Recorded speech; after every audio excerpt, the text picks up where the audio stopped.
Hello all, Rick here, covering one of the most famous classes of Trek ship, the Galaxy class cruiser. Development of the Galaxy class began in 2343, which makes it the longest development period of any of the Federation's starships. Its development was fraught with setbacks, both technological and from administration.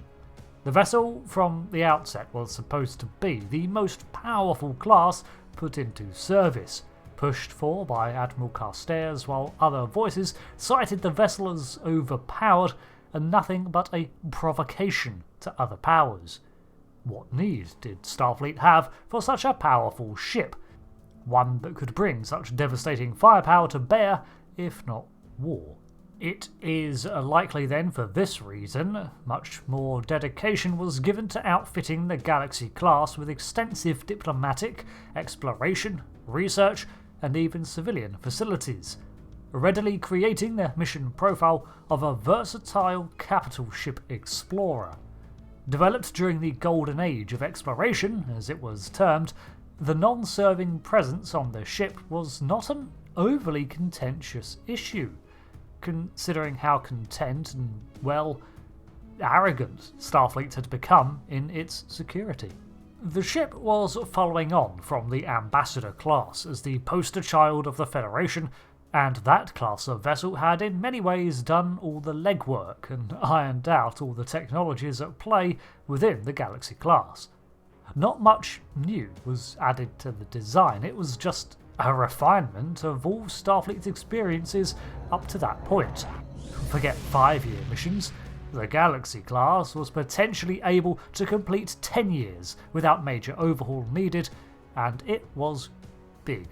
The grand scale of the vessel would not be eclipsed until the emergence of the Odyssey a generation later, and much of this internal volume was down to the fact that the Galaxy was envisioned as practically a mobile city. In many ways, it was more like a starbase than a starship. It would have the facilities needed to operate in deep space for years without the need to return, and not only that, but operate comfortably. It is borderline opulent. The level of facilities available on this ship, from pools to barbers, many lounges, bars, holodecks, and so on. Perhaps it is in this light it is no wonder the class took so long to develop. Utopia Planitia was the primary site developing this class, but with the resources it took to produce a single one, the workload was shared among other facilities too, such as the San Francisco fleet yards, which would develop later ships of the line. The USS Galaxy NX-70637 was launched in 2356, and was still in service 2 decades later, now with an NCC registry, which is nothing as it was envisioned to have a 100-year lifespan. Following the life and details of the USS Galaxy is in many ways a good indicator of the versatility and life of this line, and it received numerous upgrades, refits, and overhauls throughout its service, something that we do see reflected in other prototypes. Unlike the, say, Sovereign, however, which had modifications tested on it before being implemented to its sister ships, the Galaxy was the receiver of numerous upgrades and modifications derived from the performance of other Galaxy classes. With the USS Galaxy launching for field tests in 2356, Starfleet took its time with this one. The class entered full production in the early 2360s, with the USS Enterprise and the USS Yamato launching in 2363, meaning that the class effectively had a 20-year development behind it. Even then, a rollout in further Galaxy-class ships was slow, with only 1 or 2 a year until the Battle of Wolf 359, when Starfleet had that wake-up slap I kept referring to. Then they accelerated their Galaxy-class production, just in time for the Dominion War. In fact, several Galaxy-class starships were launched in a state of 65% completion during the early war, with almost all of their civilian facilities left incomplete, due to the fact these vessels were expected to face combat.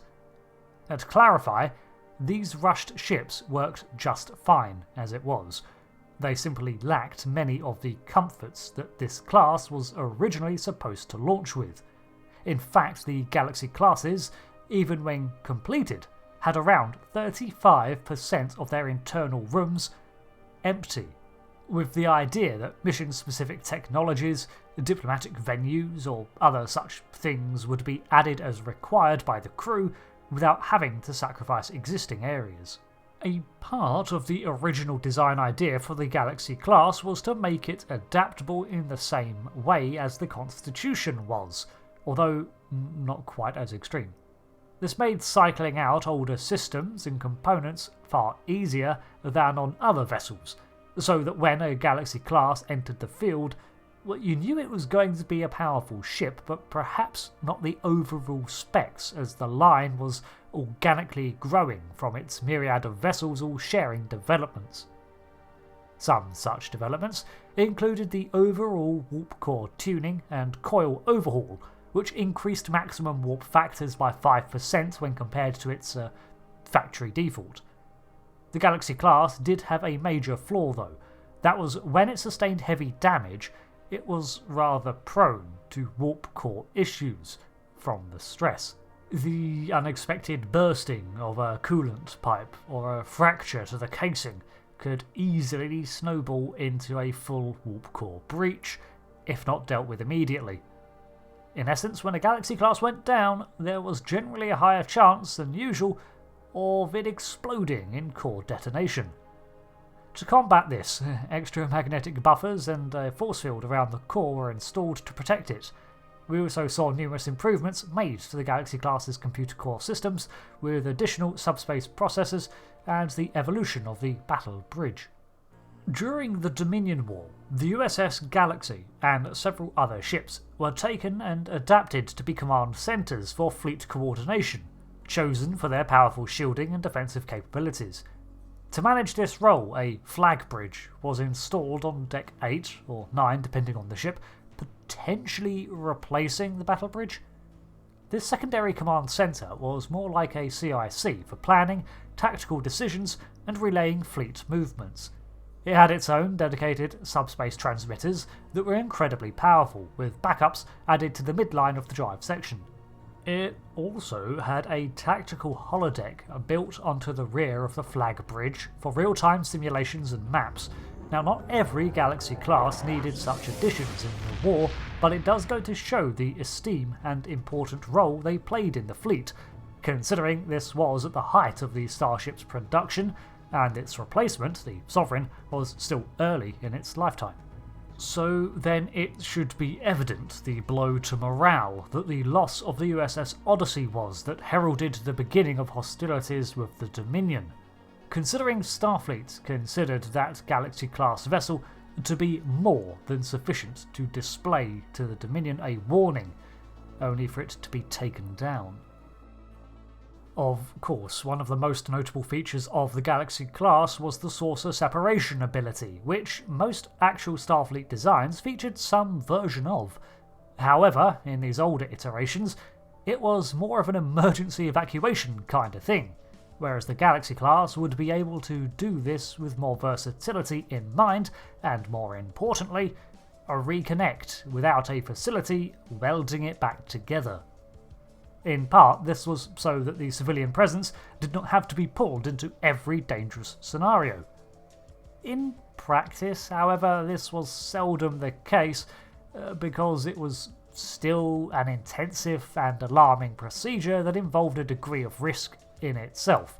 When separated, the saucer section was also deprived of warp travel, but it did have the ability to sustain an active warp field, allowing it to coast along if separation was conducted at warp speeds. The Galaxy class was 642.5 metres long, 473 wide and 133 tall, with a mass of 5 million tonnes.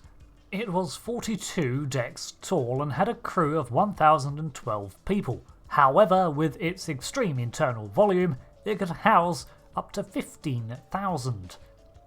It could cruise at warp 6, which was not the fastest speed in the fleet, probably due to its mass, although it could easily push this to warp 8 without ill effect.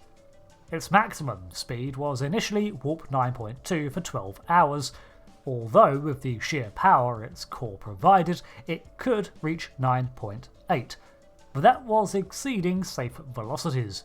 Generally, I think the Galaxy class's sheer scale and mass worked against it here. Forcing a bulk like that through subspace was not fantastic and indeed later proved to be detrimental to subspace itself. It was armed too with 11 to 14 Type 10 phaser emitters and 2 photon torpedo launchers, one fore and one aft. However, these could simultaneously fire up to 10 torpedoes at once. It also had a sturdy deflector shield that could be easily adapted and remodulated for a variety of hazards. Befitting its role as a capital ship, it had numerous shuttle bays and a large amount of auxiliary craft, with the main shuttle bay covering the majority of 2 decks, 3 and 4 of the saucer section, with 2 smaller bays on deck 13 of the engineering hull. It also had 5 hangars for storage and maintenance of small craft located adjacent to the bays. It could easily accommodate multiple runabouts, and had a shuttle complement of 25 shuttles and 12 smaller shuttle pods of various types. It also had room to spare for more, which was always a possibility for the transports of dignitaries and the like. The Galaxy-class Starship was envisioned as a powerhouse ship that would cruise the stars and bring the Federation's presence to any sector it arrived in for show. A Galaxy-class arriving was a statement, less of a Starfleet ship is over there, and more of the Federation is here. Its reputation was well earned, for effectively it could operate as a battleship, just one draped in pomp and circumstance. In fact, if one were to simply read through its schematics and ignore all the frills, it could easily be assumed as such. As alternate realities and the Dominion War have shown, when the excesses are cut away, you are left with an incredibly powerful ship, and had events unfolded differently, maybe this class would have stayed true to its 100-year vision as a Federation flagship. But technology evolved, Starfleet's approach to warp radically changed, and it stopped sending untrained families into deep space. As such, the Galaxy class took a back seat to the newer ships that came after, but it retained its value as a symbol of the Federation's golden age. Thanks for watching this video on the Galaxy class.